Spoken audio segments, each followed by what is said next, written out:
Hey, what's going on, everyone? Excited to do this take on the MacBook Pro. So grab your coffee. We're going to be reviewing what others have said. The reviews are out. And if you're like me, you've been researching and prospecting which ones to get. I'm going to cover from this video which ones I would do. Again, being a content creator, I've played video games on the previous M1 MacBook. And of course, now you see here, I'm gaming on my Windows Zephyrus G15 with a 3700.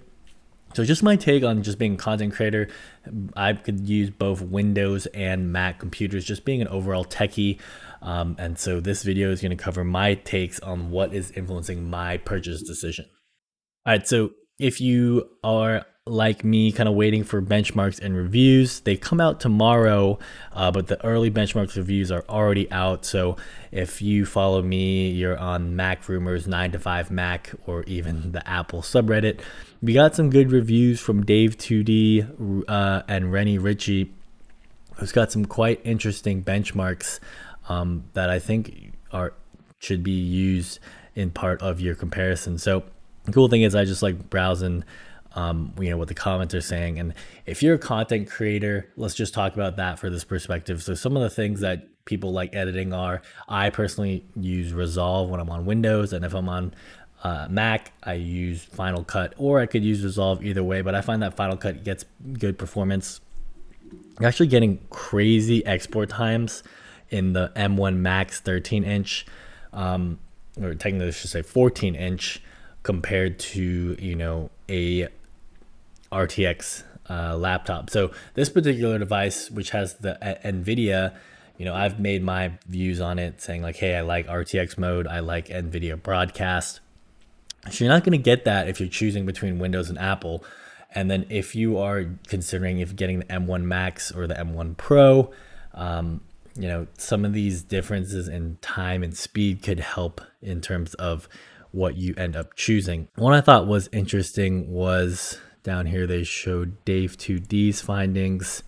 Let me see if I could find that comment. Everyone's saying, where's MKBHD's video? So he lists out that the performance is worse than the 360, but better in others. Can play Overwatch at 120p in parallels, and then it's got good battery. So one thing to keep in mind, I had my reviews on the gaming with the parallels, is a lot of times in that thing, when you're using parallels, you'd want to have, great RAM. So at least when you go on the M1 Max, with either one you choose, you're going to be forced to have the 32 gigabytes of unified memory. And that's going to be if you get the 13-inch or the 16-inch or the 14-inch. So when we go here into the compare or the select, when you add the M1 Max 10 core, it automatically bumps you up to the 32 gigabytes. So that's something to consider. Now, of course, the price jumps up to $32.99, which is quite an expensive machine comparatively to the performance you're getting. So, if I was choosing between the M1 Max or the M1 Pro, something I would consider, there's two things. One, it used to have its settings here. Yep. So 9x faster versus 13x faster compared to an Intel. If you look at the 16-inch, their ratio of faster is 2.5 to 4x faster. So all else being equal, even if you're comparing it to a different device, you're comparing the same chip to the same chip on a different chassis, you should have the same ratio of performance. And if you do the math, 9 to 13 is less than 2.5 to 4. It's about like 1.4 to 1.6. So technically, I think the better thermals on your 16-inch will get you a little bit more of what the M1 Max is capable of performing. So if you were choosing between 14-inch and 16-inch, depending on your form factors, if you're just trying to completely boost out speed, and you don't really care about like portability, I would get the 16-inch. I'm actually leaning towards getting the 16-inch M1 Max. And then there's one thing, I think I had a tab open. Let's see here. Yep. The high power mode. So it does nothing but high intensity, and it's only on the 16-inch. I think it's something similar to what you see on Windows. If I do like best performance, it allows you to, what they Apple confirmed was optimize performance to better support resource intensive tasks. This might help you in gaming or in your log exports, making them a little bit faster. So that's one thing to consider, is the high performance mode only found in the 16-inch. So in terms of gaming, if we look at the Antec, they have a section here on gaming performance.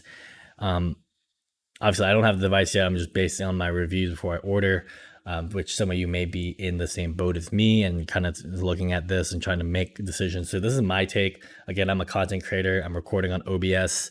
I prefer actually Windows when I'm making content, but on a Mac, it's not bad if you like having that status or that sleekness.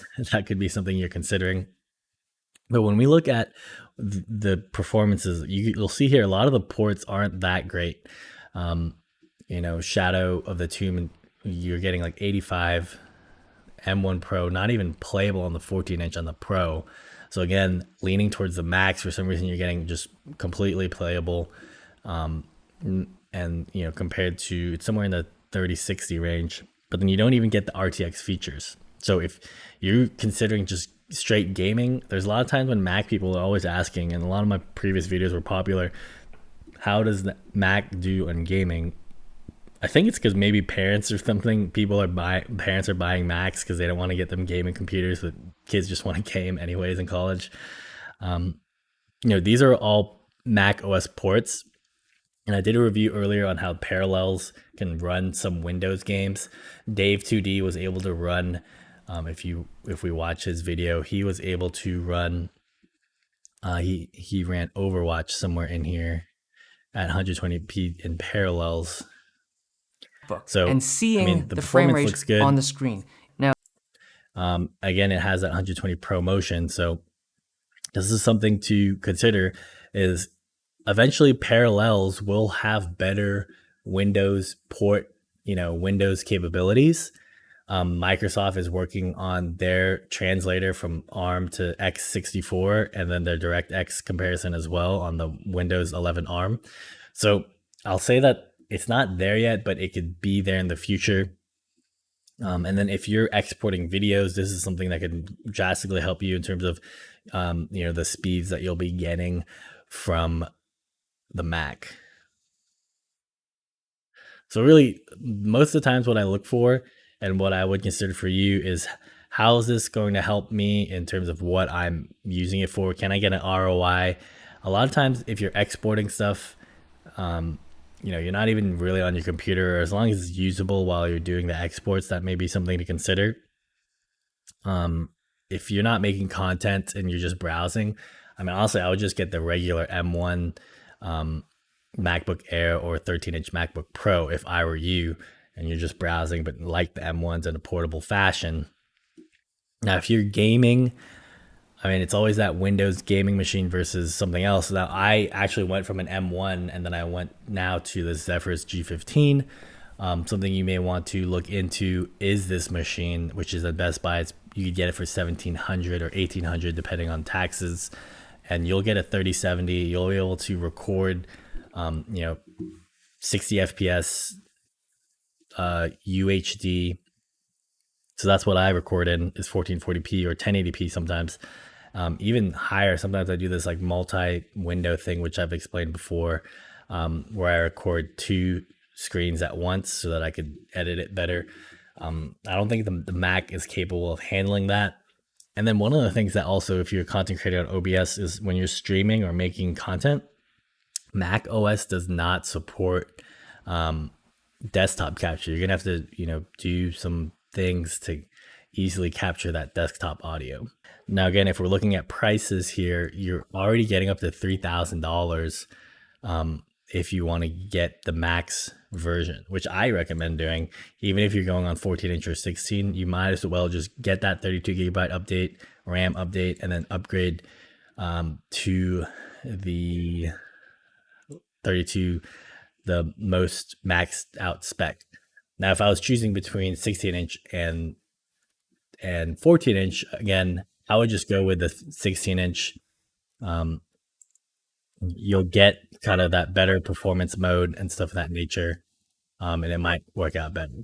So again, I'll leave a link to this Reddit subreddit. There's going to be a bunch of reviews here. This is what the newest ones are out. MKBHD missing. Dave2D posted his. Your average consumer posting them. I just seen him posted some of them, and I'll just be following this thread. I recommend you do that as well before deciding what to buy. This has been my take on the new MacBooks and which config I would get from a gaming perspective. Take care.